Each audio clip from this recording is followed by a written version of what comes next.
بسم اللہ الرحمن الرحیم۔ صرف 5 منٹ کا مدرسہ قرآن و حدیث کی روشنی میں 19 شعبان المعظم۔ نمبر 1، اسلامی تاریخ۔ حضرت ثمامہ بن اثال حنفی رضی اللہ تعالی عنہ سن 6 ہجری میں حضور صلی اللہ علیہ وسلم نے عرب و عجم کے تمام بادشاہوں کے پاس خطوط لکھے، اس میں ثمامہ بن اثال حنفی کے پاس بھی بھیجا۔ ثمامہ یمامہ کے علاقہ کا بادشاہ تھا۔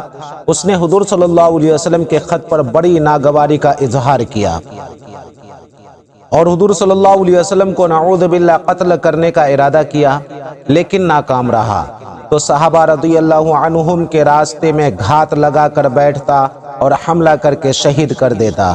ایک مرتبہ صحابہ رضی اللہ عنہم نے اسے قید کر لیا، مسجد نبوی صلی اللہ علیہ وسلم میں لائے۔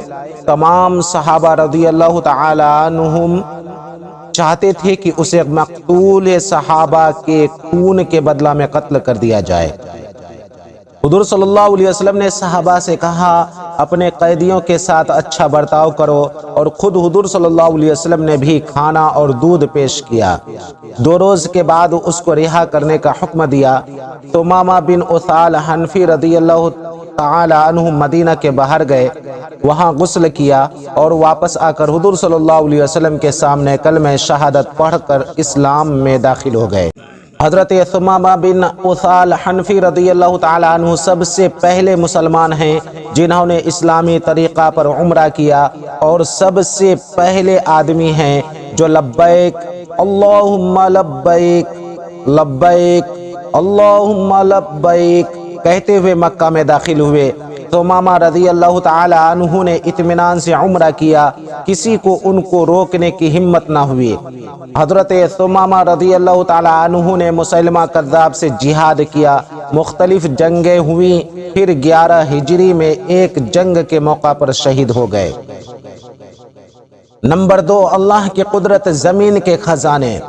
اللہ تعالیٰ نے زمین میں ہیرے، موتی، سونا، چاندی، لوہا، پیتل اور نہ جانے کتنی قسم کی دھاتوں کو پیدا فرمایا ہے، جس کے استعمال سے انسان ہزاروں قسم کی چیزیں تیار کر لیتا ہے۔ اللہ تعالیٰ نے ہمارے فائدے کے لیے زمین میں کیسی قیمتی دھاتوں کو پیدا فرمایا۔ یقیناً یہ اللہ کی عظیم قدرت کی نشانی ہے۔ نمبر 3، ایک فرد کے بارے میں وصیت پوری کرنا۔ قرآن میں اللہ تعالیٰ نے چند وارثوں کے حصوں کا ذکر کرنے کے بعد فرمایا، یہ سب ورثہ کے حصوں کی تقسیم میت کی وصیت کی ہوئی چیزوں کو پورا کرنے اور قرض ادا کرنے کے بعد کی جائے گی۔ سورہ نساء۔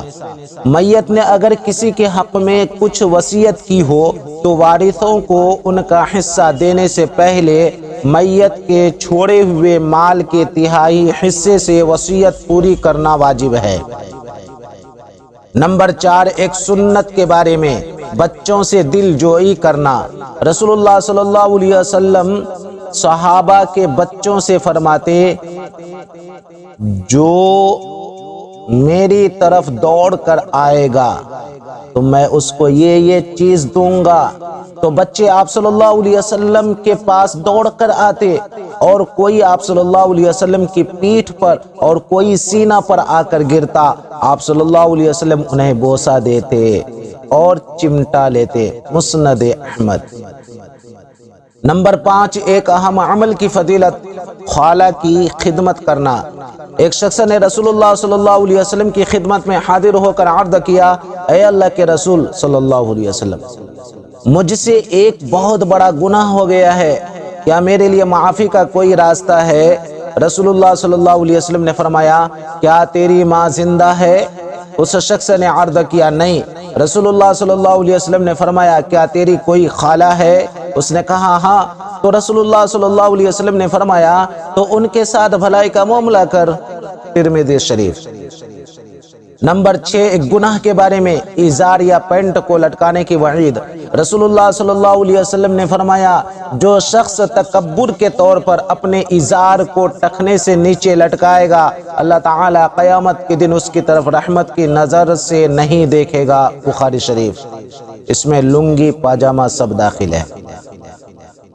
نمبر 7، دنیا کے بارے میں، دنیا ملعون ہے۔ رسول اللہ صلی اللہ علیہ وسلم نے فرمایا، دنیا اور جو کچھ دنیا میں ہے سب کا سب ملعون ہے، یعنی رحمتوں سے دور ہے، سوائے اللہ کے ذکر اور اس کے ذکر والی چیزیں یا طالب علم یا عالم۔ ابن ماجہ۔